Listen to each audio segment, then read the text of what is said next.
All right, Dan, tell us about your bike. So I'm going to be riding a Trek 7000, which is a hybrid bike. It's got a lot of mountain bike components on it, but it's got 700cc rims.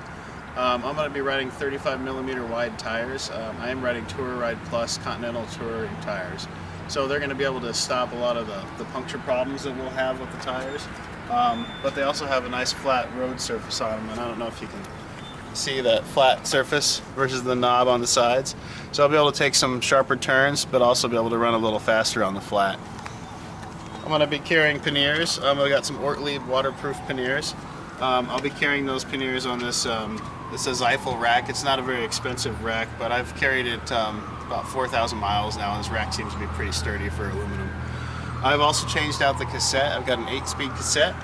I've changed out the chain, the rear and the front derailleurs. I'm running Shimano on those. Not the very expensive top end, but the middle grade. I changed out the shifters. I used to have the handle shifters where I would change the gears with my hands, but those got a little worn out over the years. I also changed the brakes out, the cantilevers, the brake pads. I've got a new rear wheel because the rear wheel that I had before that I was training on, the hub cracked, so the cone inside the hub cracked, which is the little part of the metal inside of here that runs on the balls inside of the cup. I will be rebuilding this wheel on the trip. I did buy another hub to rebuild the wheel with.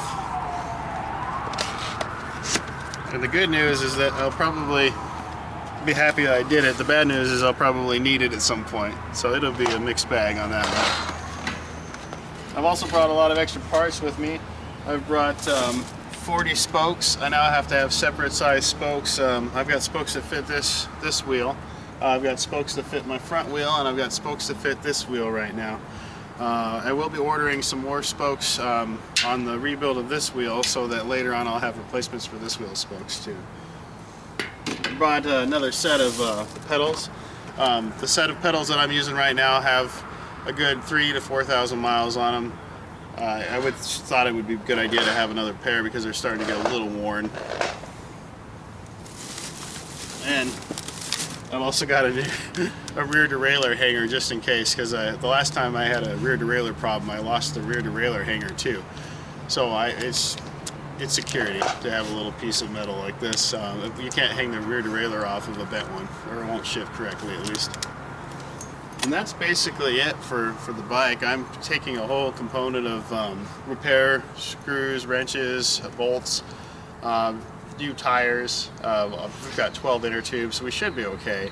The only thing I think I didn't bring is a new new seat post. So hopefully I won't need that, but you know, now that I said it, I will. So, did you do all these repairs on your bike yourself? I did. Over the years I've learned that I do my own repairs. It costs a lot less money. You don't have to wait for a mechanic, which they do great jobs in the bike shops. Unfortunately, you have to wait maybe a day or two in queue. Sometimes I found even a week to get your bike back to you. So out of necessity of wanting to ride my bike every day, I had to start learning how to do it myself. So I can get the repairs done right away because there's no queue, other than my chores at home.